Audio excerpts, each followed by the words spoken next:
وادی بوادی تختی مرادی خواردنی کاردی نوستنی لیبادی آیدی مچی هوای با دوستی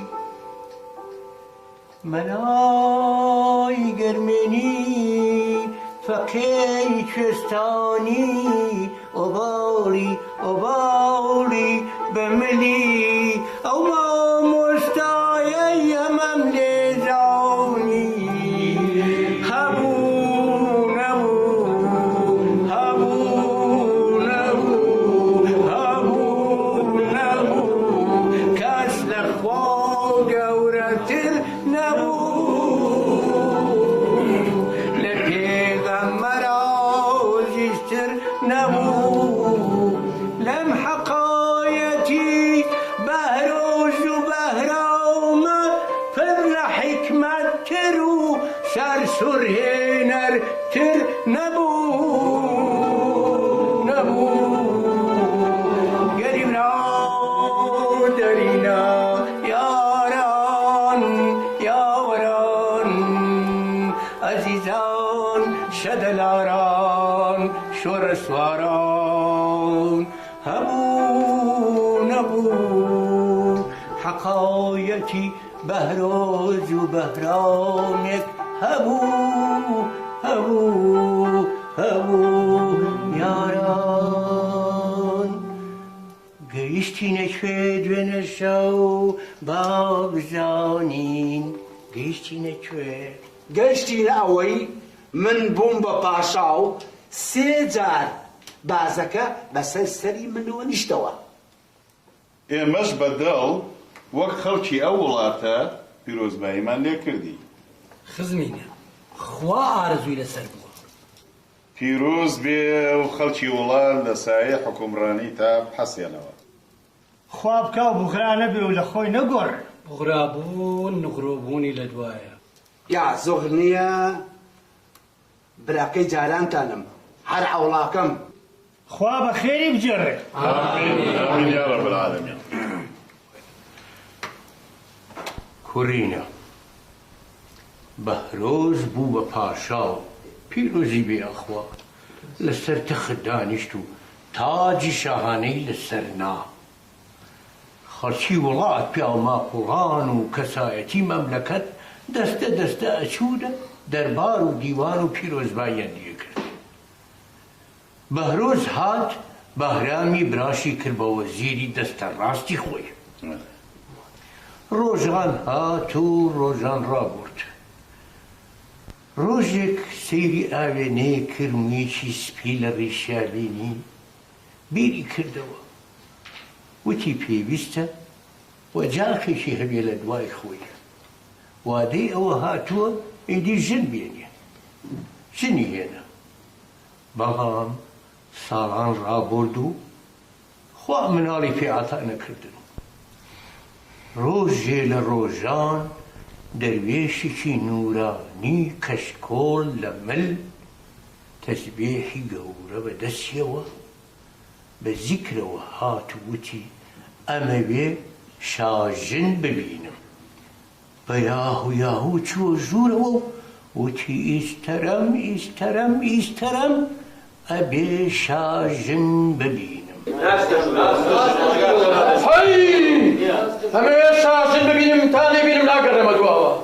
لێی گەڕێن بابێتە ژوورەوە.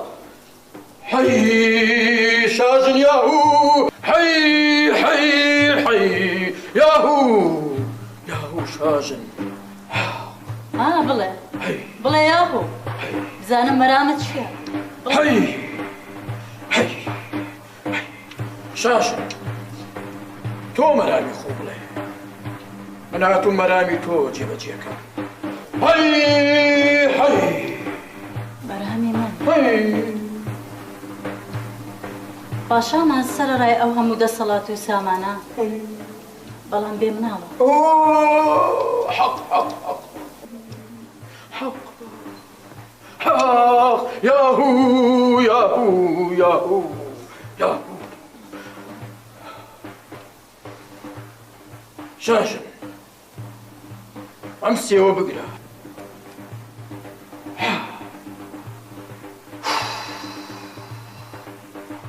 ئەو سێواکەی بەدوو کردەوە، کەرتێکی خۆبی خۆ و کەرتەکەی تر با پاشا بیخوا بۆ ئەوەی مەرامتان حاصڵ بێ.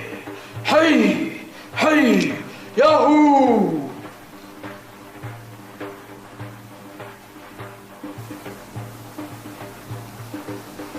بۆچی لێ هات؟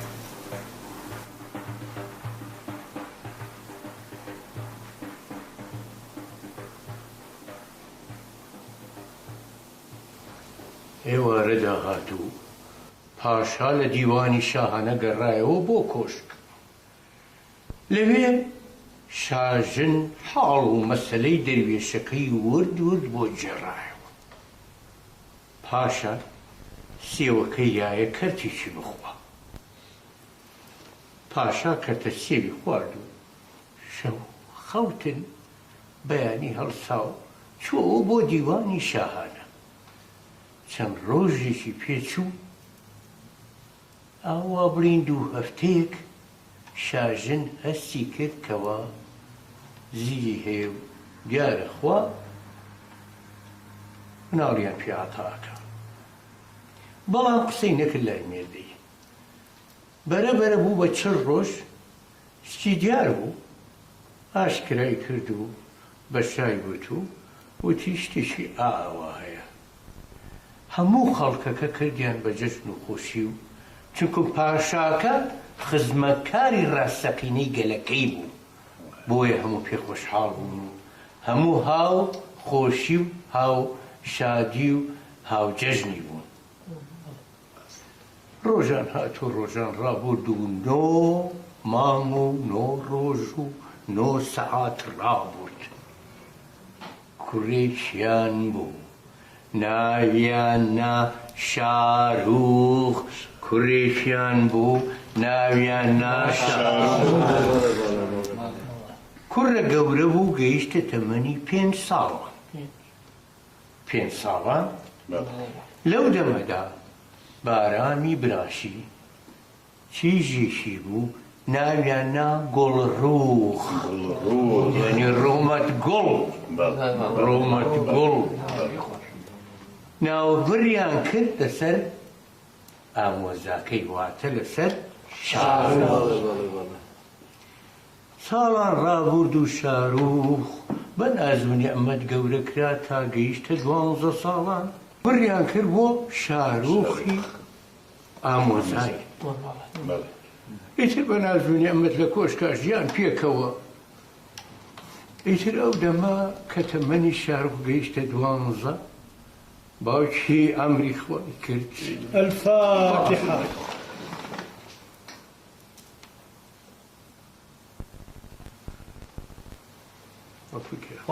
ولا يخوص يا الله.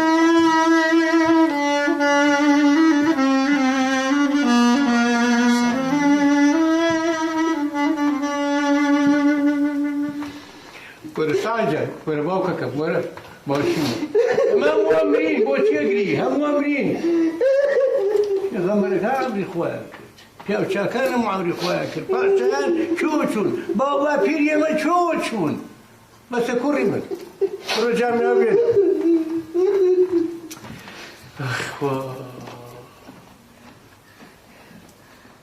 خەڵکی شار لەبەرەوەی پاشاکە پاشایەکی داد پەروەر بوو. پاشایەک بوو لە خزمەتی خەڵکەکە بوو.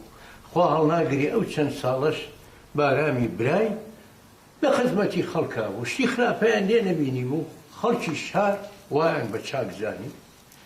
لەبەر ئەوەش کە تەمەنی کوڕەکە شاروخ ئێشتا مناڵ بوو. لەو تەمەنا نەیەتوانی بیخەنە سەر تەخت و تاجی لەسەر نییە. تەمەنی تەواو نەکرد بوو. بۆیە بە تێک ڕایدەنگ و بە باشیان بینی کەوا بارام لە شوێنی بەهرۆزی برای ببێتە پاشای مەملەکەت. کرا بە پاشا و تاجیان لەسەر نا.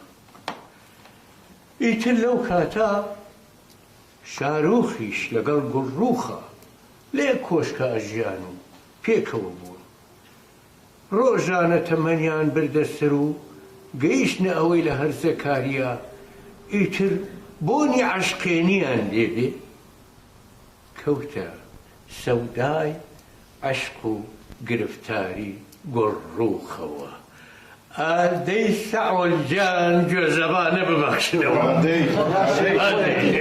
والله شو بخير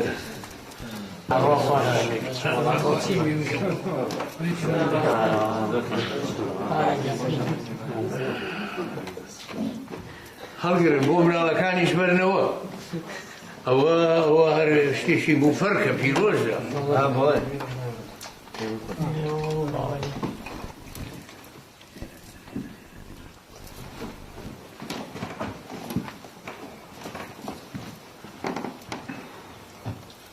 بەڵێ مام اسماعیل ڕۆژێکیان شارۆخ چۆ خزمەتی مامی مامە گیان تۆ لە بری باوکمی هاتووم کەوە گۆڕۆخم لێ مارەکەیت و بە هاوسەرم بێ لەبەر ئەوەی تەمەنم ئێستا لەبارە و ئێمە ئامۆزای یەکترین بەڵام مامەکەی تومەس ئەو مامە گۆڕاوە لەبەرەوەی خۆی کوڕی هەیە بە ئومێدی ئەوەیە کوڕی خۆی ڕۆژە لە ڕۆژان ببێ بە پاشا نەک برازاکەی سیرکە هەموو شتێک مائیری گۆڕانە تەنها شتێ ڕاست نەبێت ئەوە چەنی کرد مامە گوێ پێنا بڕوو بیانووی دنیای بۆینەوە پەڵپ و بیان و ئەم سەر و ئەو سەری پێ کرد و وای لێ کرد کوڕە وەڕز بێ وەڕز بێ و ئیتر واز بێنێ و بێدەنگ بێ ئیتر ئەمە بیری لێ کردەوە بیری لێ کردەوە گەنجیشە لەو تەمەنا هەڵە چێ ڕەنهێندە بە ئارام و بەهین نەبێ بڕیاریاوتی ڕۆ بۆ خەتری خوا و خۆشەویستیەکەمە بیر لە کاری وا مەکەرەوە ڕێرەکە و داومە هەرچەندە لەم دنیا فراوانە خۆم بە خاوەنی هیچ شتێک نازانم تەنها خۆشەویستی تۆ نەکەم بەڵام هەرە بێ بڕۆ چۆن دڵت دەبێت بەچی دێڵی ئەی من چی بکەم ڕوو بکەمە کوێ تەنها نزایەک لە خوا داوا ئەوی شاد بوونەوەیە بە تۆ ماڵاوە خوا نیگەهدارت بێ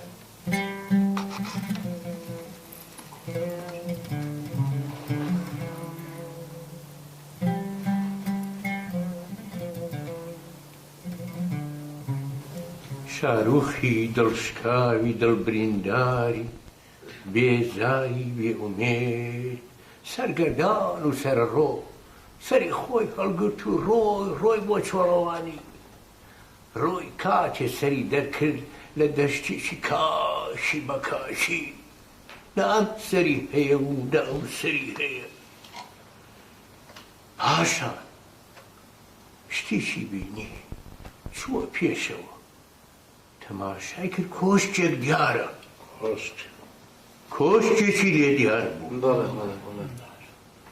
چووە نزیکی کۆشکە خۆیە نە دەرگایە نە پەنجەرێک سوورڕایەوە نەبوو 6 جاران بە دەوریا خولایەوە سەرنجیا لەملا لەولا نەبوو بۆ جاری حەوتەم لە پەنایەکەوە دەرگایکی گچکەی بینی بۆ ئەو کۆشکە چوو لە دەرگاکەیە و دەنگی پیرێژنێک هات ئیتر پیرێژنەکە چی وت چی بوو چی نەبوو ئەوەیمان هەڵگر بۆ سبەینێشە بەسەری تۆ بۆ سبەینێشە بەسەریەوە جافایکی نەمازانی دەمەکە دێو بوو درنج بوو ئام بوو ئامیزاد بوو نەمازانی پەری بوو ئەجی نەبوو نەمازانی چی بوو جەماعەت ئێواڵێن چی کوڕکیێڵە هەر دێ و درنجیش نەبوو زەنەقیشی نەچووە ئەی چێ ناڵێ چیژێکی پەری ڕوخسار نەبووە و فەرمووی لێ نەکردووە بەرحاڵ سبەی شەو جۆمان لێ بێ مام اسماعیل بۆمان تەواوەکە ئیشەڵڵا مام اسماعیل من ئێستا ئەم شێعرەشی بۆ خوێنمەوە بۆ جەماعەتیش بەڵام دوایی داوایەکەم لێت هەیە باش نییە؟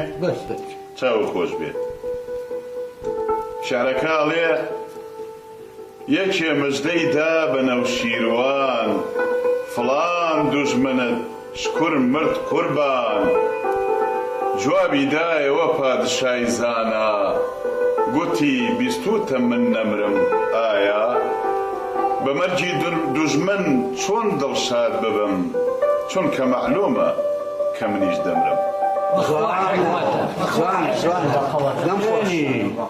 بەشتێ چۆن دڵخۆشەوی کە تۆش هەمان چارە نووسێت ئەوێ زانی داواکاریەکەی من چیە مام ئیسماعیل ئەبێ بەر لەوەی بڕۆینەوە مەقامێکمان بۆ بڵێ وەڵڵاهی جێی خۆیەتی ئەو دەسانەوە خۆش بێت هەر کەسە بینی ئەمڕۆ عاشقە بۆ لاف و گەزاف بۆ هەموو کەس گیان فیدایە وەک میم و حێواویێ